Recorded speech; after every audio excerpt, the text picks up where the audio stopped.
Em um dos momentos mais catárticos da trilogia Matrix, Neo foi capaz de vencer a morte após ser alvejado pelo agente Smith, quando Trinity expressou toda a sua fé e amor pelo protagonista, concretizando assim a previsão do Oráculo, de que ela se apaixonaria pelo escolhido.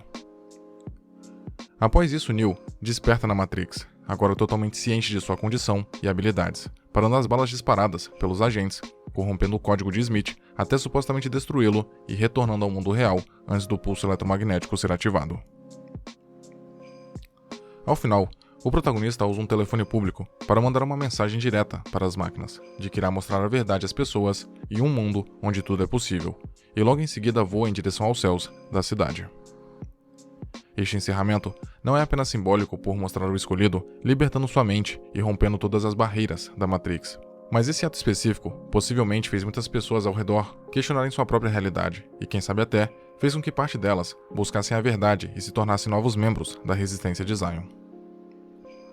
Quanto ao protagonista, se o final do primeiro filme mostrava o seu despertar, Reloaded e Revolutions mostraram sua total adaptação aos novos poderes, sendo capaz de deter balas vindas em sua direção, enfrentar sozinho um trio de agentes, um exército de clones de Smith e os mercenários do Merovingio, e até mesmo reverter a morte de Trinity, retribuindo assim o favor à sua amada. Mas Reloaded ainda escondia uma carta na manga.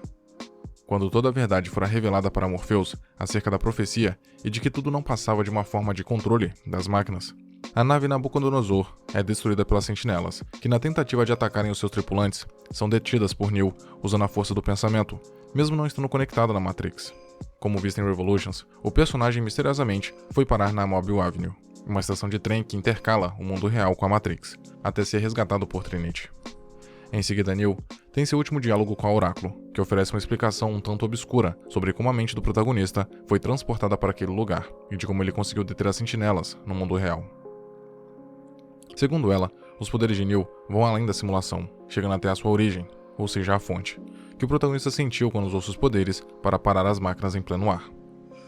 A explicação, além de vaga, estimulou uma das teorias mais recorrentes dos fãs para justificar como Neo fez aquilo, de que o mundo real, que nós conhecemos, na realidade é só mais uma simulação dentro da simulação.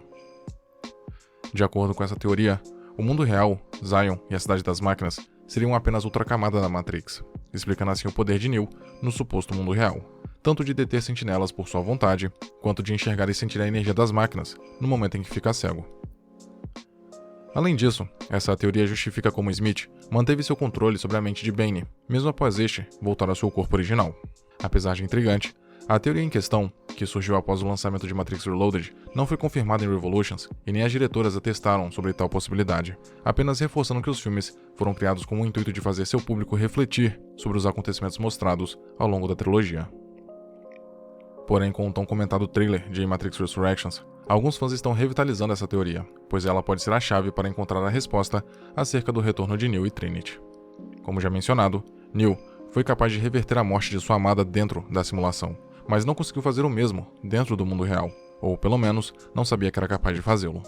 Junto a isso, o protagonista se sacrificou dentro da Matrix quando deixou Smith copiá-lo, para que as máquinas pudessem destruir o vilão e suas cópias de uma vez por todas. No entanto, os filmes nos mostraram que a morte dentro da simulação não é um evento absoluto e o retorno de Neo e Trinity pode ser um indício de que em nenhum momento ambos haviam de fato se libertado da Matrix, e sim que esse tempo todo haviam migrado de uma camada da simulação e adentrado em outra. Considerando que este seja o caso, qual a razão por trás de outra simulação ter sido criada para representar o mundo real? A resposta pode estar nas entrelinhas da cena de diálogo entre Neo e o arquiteto. Como já é de conhecimento popular, o escolhido que conhecemos é a sexta versão a percorrer o caminho até uma escolha pré-determinada. Decidir pela porta rumo à fonte e usar seu código para reiniciar a Matrix e reconstruir Zion, ou de retornar ao seu mundo e lidar com a possível extinção da raça humana. Considerando que 5 escolhidos anteriores optaram por ir à fonte, Neo foi o único que tomou uma decisão diferente, em virtude de seu amor a Trinity. Porém, parafraseando o arquiteto, apesar de ser algo indesejado, não é inesperado, e as máquinas certamente deveriam ter um plano de prevenção em caso de o escolhido não seguir o caminho previsto. Esse plano consistiria em criar uma nova camada da simulação, parecendo ser o mundo real, inclusive adicionando maiores limitações às habilidades dos humanos. Essa camada ainda manteria os humanos presos, incluindo Neo, para impedir qualquer ameaça à supremacia das máquinas. A título de comparação, o mundo real seria na realidade uma camada ainda mais limitada que a Mobile Avenue, do Trainman, que por si só já impediu o escolhido de usar seus poderes. Isso significaria dizer que tudo que fora feito pelos heróis ao longo dos 3 filmes teria sido em vão, algo que pode vir a desagradar uma grande parcela de fãs, mas que não deixaria de ser um plot twist ousado. Esse raciocínio em muito se assemelha à HQ da saga Matrix, Goliath, onde um piloto de aeronaves vai em uma missão para supostamente destruir um exército alienígena, só para em seguida ver que tudo era uma mentira e ser abandonado à própria sorte pelas máquinas. Voltando a Resurrections, a trama pode ter como foco a revelação dessa farsa e de uma segunda camada na simulação, com os humanos obtendo os meios de ressuscitar Neo, Trinity e até mesmo Morpheus, caso Matrix Online seja canônico, para conseguirem enfim a tão almejada liberdade. E o filme pode não se resumir a uma ou 2 camadas, mas sim a várias simulações, o que pode ter relação com a passagem através dos espelhos, mostradas por diversas vezes ao longo da prévia. Um detalhe sutil acerca disso está no momento em que é revelado o título no trailer. Nesse momento, vemos o tão famoso código com dígitos esverdeados caindo como chuva, formando o nome Matrix, mas quando o subtítulo Resurrections aparece em cena, também vemos uma versão do mesmo código, só que em tons amarelados e vindos de baixo para cima. Apesar de parecer um elemento meramente estético, pode ser uma referência ao fato de que a Matrix, que conhecemos, não é a única simulação existente. Indo mais além, outro aspecto sutil, mas notório na prévia, está na fotografia do novo filme.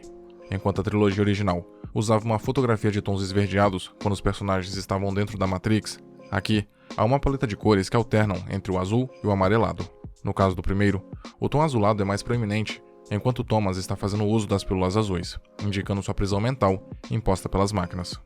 Quando o personagem enfim tem sua libertação, provavelmente ocasionada por Bugs e o novo Morpheus, as cenas possuem uma coloração mais quente e amarelada, ressaltada tanto pelos efeitos de explosão de mísseis e disparos, quanto pelo sol, que aparece em pontos chaves do trailer, principalmente no momento em que Neo e Trinity saltam do arranha-céu.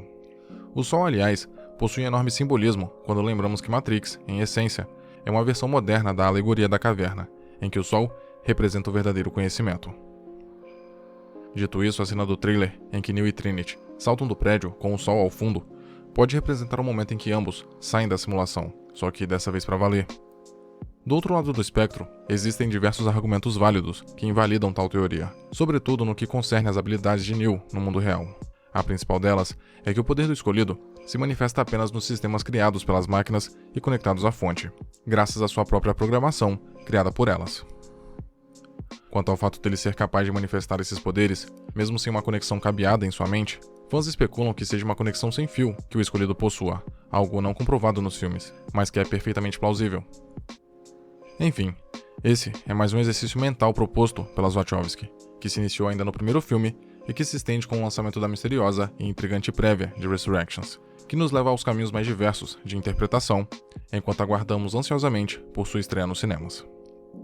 Se estamos diante de uma revelação bombástica de que o mundo que considerávamos real nos filmes não passava de outra simulação da Matrix, ainda está para ser revelado. Mas se for o caso, as implicações disso, para toda a saga, é certamente algo que pode expandir ainda mais as possibilidades deste universo, a depender do resultado comercial do novo filme.